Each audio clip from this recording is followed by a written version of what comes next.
Halo teman-teman, kembali lagi. Jadi, kami akan membuat video. Di video ini kami diberikan tugas sama dosen kami tentang konsolidasi tanah. Tapi dalam pembuatan video ini berbeda karena kami dibuat dalam bentuk kelompok. Untuk itu, perkenalkan kami dari anggota kelompok. Nama saya Nuruli Gresiensa dan Subur Stinjak.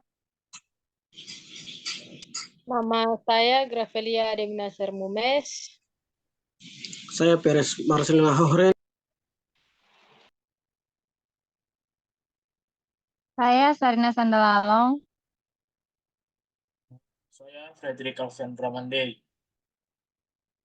Baik, jadi dalam video kali ini kami akan membuat atau menjelaskan materi tentang konsolidasi tanah yang dibagi menjadi 4 bagian, yaitu ada pengertian, perbedaan konsolidasi sekunder dan primer, dan proses konsolidasi tanah, serta cara dan alat dalam pengujian. Untuk itu, untuk slide pertama akan dijelaskan oleh teman saya yang bernama Sarina Sandalalong. Konsolidasi tanah adalah kebijakan pertanahan mengenai penataan kembali, penguasaan tanah serta usaha pengadaan tanah untuk kepentingan pembangunan yang bertujuan meningkatkan kualitas lingkungan hidup atau pemeliharaan sumber daya alam dengan melibatkan partisipasi aktif masyarakat. Lanjut, konsolidasi sekunder merupakan penurunan rata-rata yang terjadi setelah akhir dari penurunan primer. Konsolidasi sekunder biasanya terjadi dalam jangka waktu yang panjang.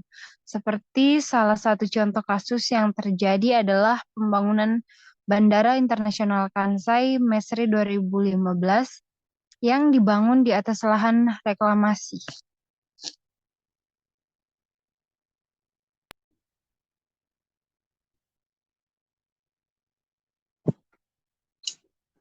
Konsolidasi tanah primer yaitu periode selama tekanan air pori-pori secara lambat laut dipindahkan ke dalam tegangan efektif sebagai akibat dari keluarnya air dari pori-pori tanah. Berikut dalam konteks konsolidasi tanah ada beberapa istilah yang penting yang untuk dipahami. Yang pertama, konsolidasi proses di mana tanah mengalami penurunan volume dan peningkatan kepadatan akibat beban yang diberikan ke atasnya. Dua, beberapa tim faktor waktu yang dibutuhkan oleh tanah untuk mengalami konsolidasi sebagian tertentu. Tiga, variabilitas kemampuan tanah untuk mengalirkan air atau fluida lainnya melalui pori-porinya.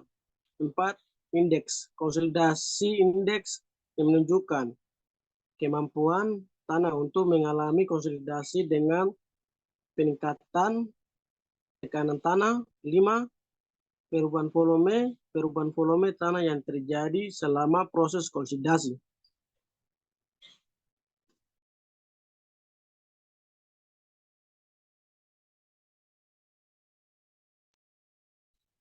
Yang keenam, pori-pori efektif. Pori-pori tanah yang berperan dalam pergerakan air dan dapat diakses oleh air. 7. Teori konsolidasi terkonsolidasi. Teori yang menjelaskan perilaku konsolidasi tanah dan digunakan dalam perhitungan perubahan volume tanah. Yang kedelapan, kurva konsolidasi. Grafik yang menunjukkan hubungan antara penurunan volume tanah dengan waktu. Yang kesembilan, koefisien konsolidasi. Koefisien yang menggambarkan kecepatan konsolidasi suatu tanah. Dan yang ke-10, tekanan konsolidasi. Tekanan yang menyebabkan konsolidasi tanah dan biasanya berasal dari beban struktural di atasnya. Berikut alat dan cara penggunaannya.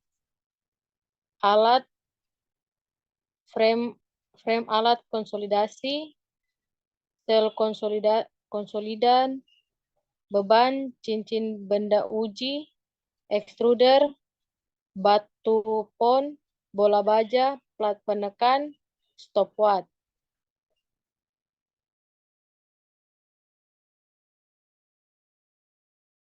Pada penggunaan alat aerometer digunakan dalam uji konsolidasi tanah untuk mengukur perubahan volume tanah secara vertikal ketika diberikan beban.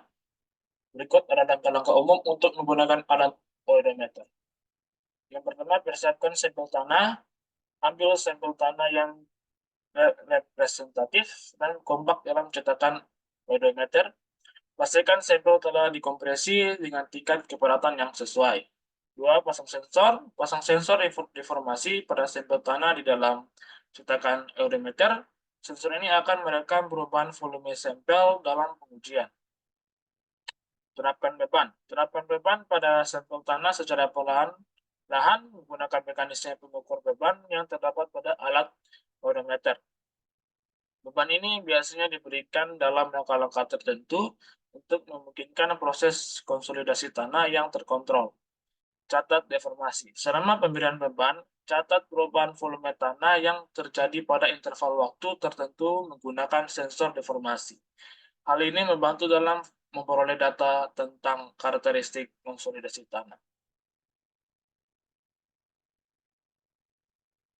Hentikan pemberian beban. Setelah mencapai level beban yang diinginkan ketika tanah telah mengalami konsolidasi yang cukup, hentikan pemberian beban dan berikan sampel tanah beristirahat.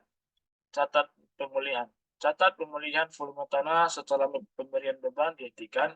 Ini akan memberikan informasi tambahan tentang sifat konsolidasi tanah. Yang berikut dan yang terakhir, analisis data yang diperoleh dari pengujian odometer untuk mengevaluasi perilaku konsolidasi tanah dan memperkirakan parameter-parameter geoteknikal seperti modulus deformasi dan koefisien permeabilitas.